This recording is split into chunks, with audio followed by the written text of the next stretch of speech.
생애의 빛 10장 하나님을 아는 지식. 하나님께서는 우리에게 그분 자신을 알리시고 우리를 그분께로 가까이 이끄시기 위하여 여러 방법을 사용하신다. 그분은 자연을 사용하신다. 그리고 자연은 항상 우리의 지각에 말하고 있다.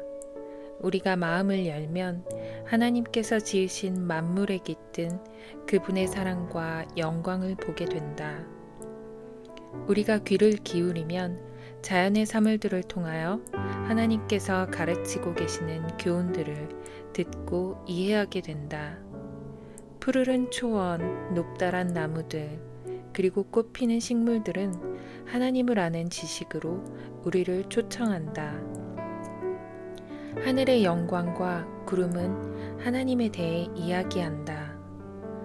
떨어지는 빗방울과 흐르는 시냇물은 이 모든 것을 창조하신 분께로 우리의 마음을 향하게 한다. 우리 구주께서는 자연의 사물들로 귀중한 교훈들을 가르치셨다. 나무와 새와 꽃들이 그 당시 사람들에게 이러한 교훈들을 상기시켰다. 언덕과 호수와 하늘은 주님께서 가르치신 진리를 기억하는 데 도움을 주었다. 그들은 일터에서도 주님의 교훈을 생각하였다.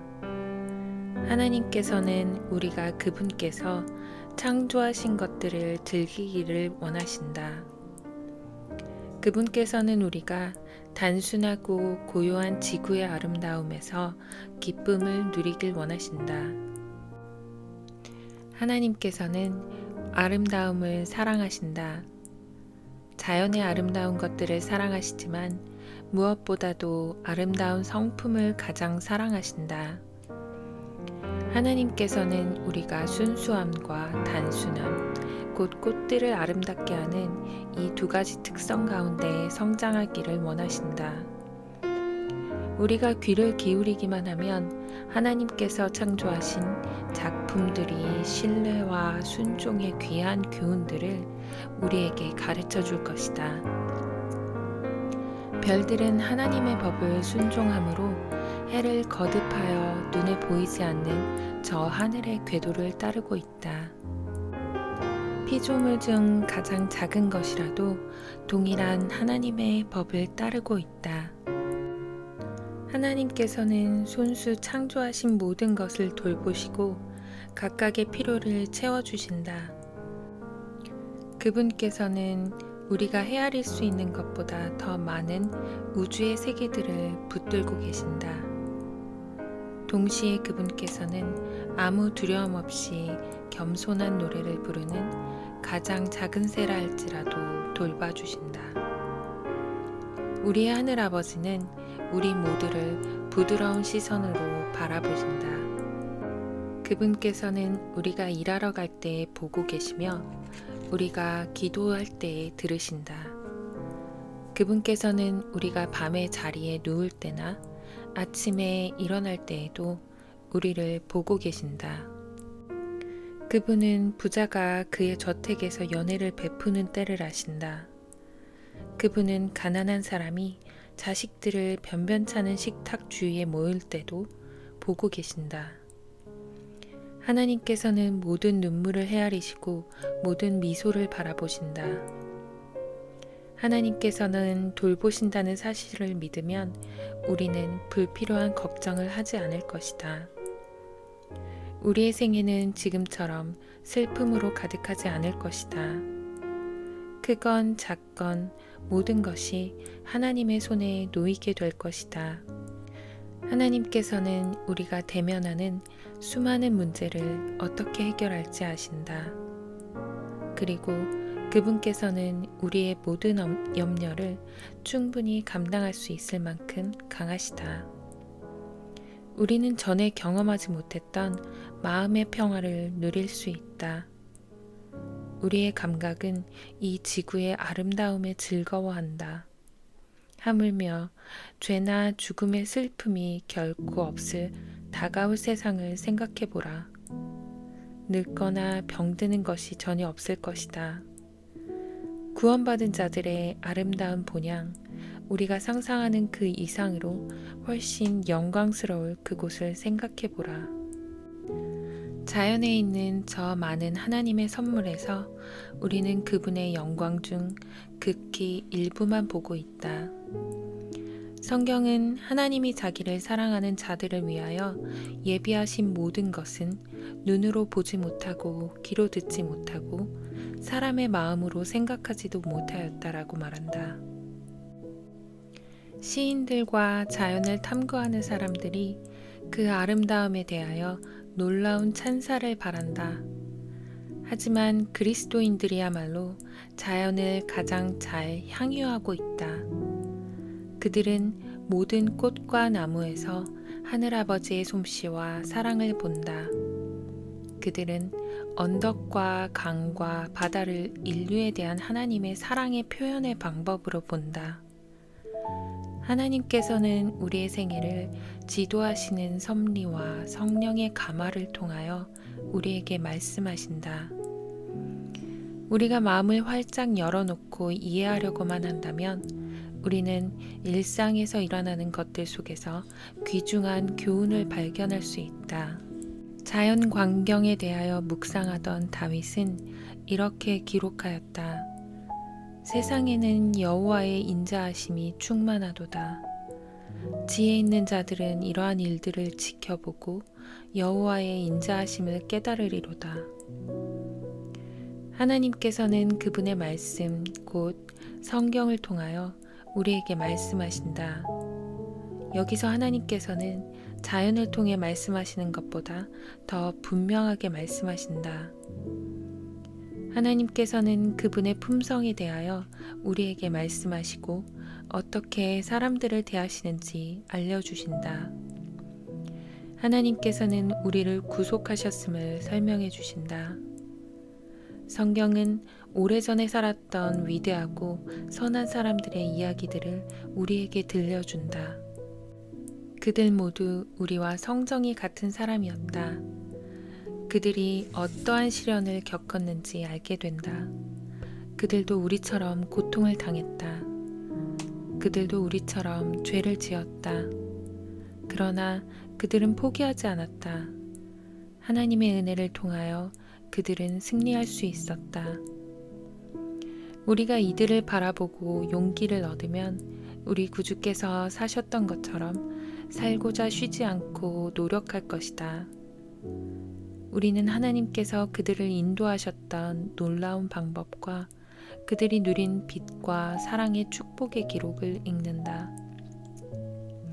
예전에 그들은 하나님의 은혜를 입어 위대한 일을 할 수 있었다. 우리는 그들처럼 되기를 바라고 그들이 했던 것처럼 하나님과 동행하기를 바랄 것이다. 예수께서는 구약 성경이 곧 내게 대하여 증언하는 것이니라 라고 말씀하셨다. 그분의 말씀은 신약 성경에 더 확실히 적용된다. 성경은 영생에 대한 우리의 모든 소망의 중심이신 구주에 대하여 말해준다. 성경 전체는 우리에게 그리스도에 대하여 말해준다.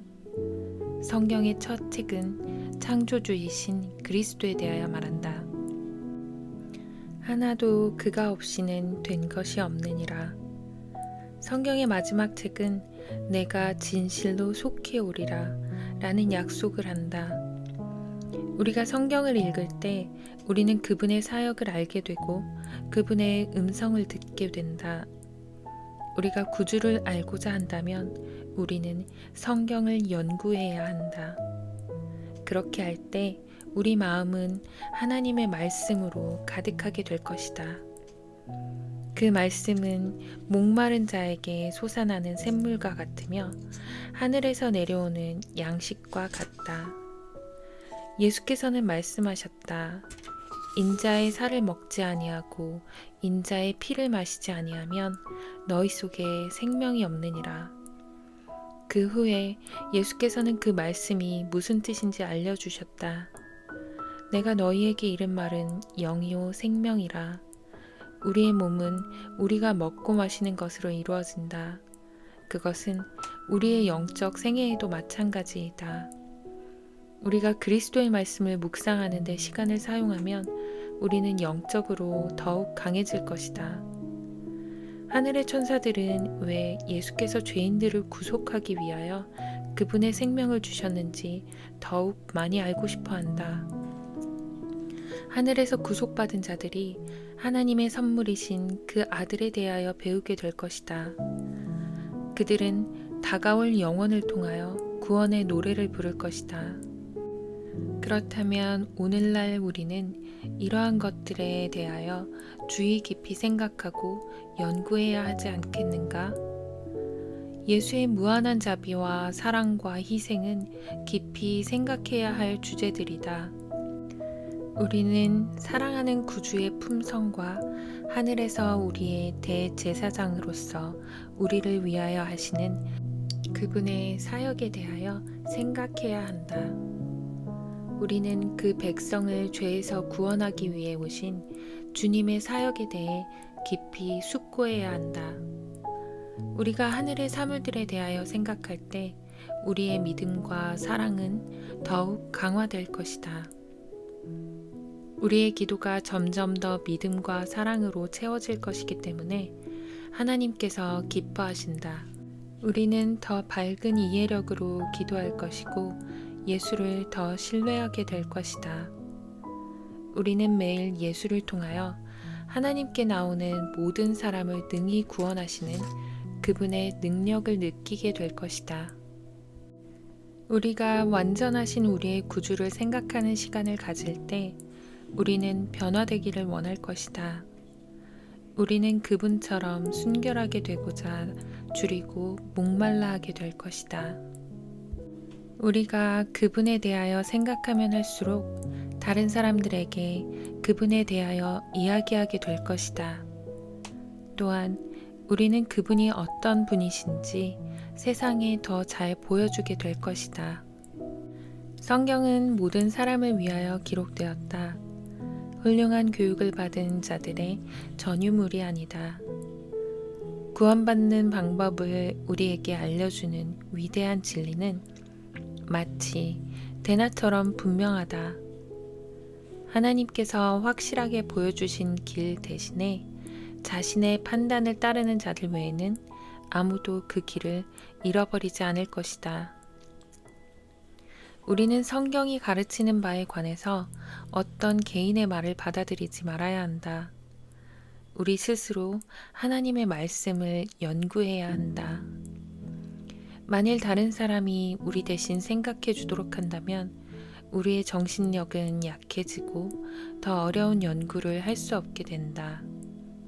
그러나 우리가 스스로 성경을 연구하면 우리의 정신력은 더욱 강화될 것이다. 그리하여 우리는 하나님의 말씀의 깊은 의미를 이해할 수 있게 될 것이다. 성경 연구보다 우리의 지성을 강하게 해주는 것은 없다. 하나님의 말씀보다 우리의 사상을 고상하게 해주는 책은 없다. 마땅히 연구해야 할 만큼 성경을 연구했을 것 같으면 사람들은 더 넓은 이해력과 더 고상한 품성을 소유했을 것이다. 성경 연구는 인생의 목적을 갖도록 도움을 준다.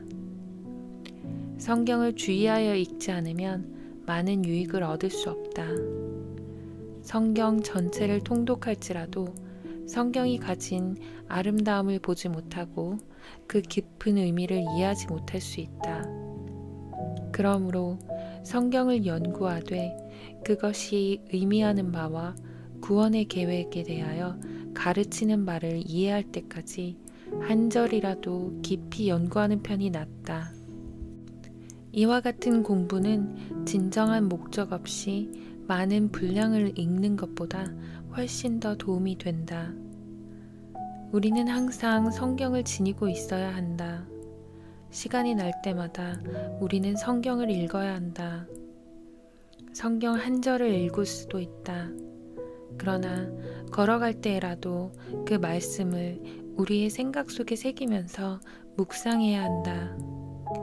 우리가 말씀을 주의 깊이 연구하고 지혜를 달라고 기도하지 않으면 성경을 이해할 수 없다. 성경의 어떤 부분은 명확하여 누구나 다 이해할 수 있다. 그러나 어떤 부분은 한 구절을 다른 구절과 비교해 보면서 깊이 연구할 필요가 있다. 진지하게 성경을 연구하고 기도하면 풍성한 보상이 따른다. 광부는 금을 발견하기 위하여 땅을 깊이 판다. 이와 마찬가지로 개인은 감추인 보화를 찾듯 하나님의 말씀을 살펴보아야 한다. 그는 또한 부주의하게 읽는 사람들에게는 감춰져 있는 가장 귀중한 보화를 발견할 것이다. 마음속에 간직되어 있는 말씀은 생명의 샘이신 그리스도로부터 흐르는 시냇물과 같이 될 것이다. 우리는 성경을 연구할 때 기도해야 한다. 성경을 펴기 전에 성령께서 우리의 생각을 지도해 주시도록 간구해야 한다. 그리하면 우리의 기도가 응답될 것이다. 나다니엘이 예수께 왔을 때 구주께서는 이는 참으로 이스라엘 사람이라 그 속에 간사한 것이 없도다라고 말씀하셨다. 나다니엘은 어떻게 나를 아시나이까? 라고 여쭈었다. 예수께서 대답하셨다. 빌립이 너를 부르기 전에 내가 무화과 나무 아래 있을 때 보았노라. 예수께서는 은밀한 곳에서 기도하고 있는 우리를 보고 계신다. 우리가 그분께 구하면 그분께서는 진리가 무엇인지 깨닫게 해줄 것이다. 우리가 겸손하게 도움을 구하면 하늘에서 온 천사들이 우리와 함께하고 우리의 생각을 지도할 것이다. 성령께서는 구주를 높이신다. 성령께서 하시는 일은 순결한 그리스도의 의와 어떻게 그분께서 우리를 구원하시는지를 우리에게 보여주는 일이다. 예수께서는 성령에 대하여 내 것을 가지고 너희에게 알리시겠습니다. 라고 말씀하셨다. 성령은 유일하고 참된 거룩한 진리의 교사이시다. 하나님께서 우리를 얼마나 사랑하시는지 생각해 보라. 그분께서는 우리를 위하여 그분의 아들을 주셔서 죽게 하셨고 그 후에 성령을 보내주셔서 우리의 교사와 인도자가 되게 하셨다.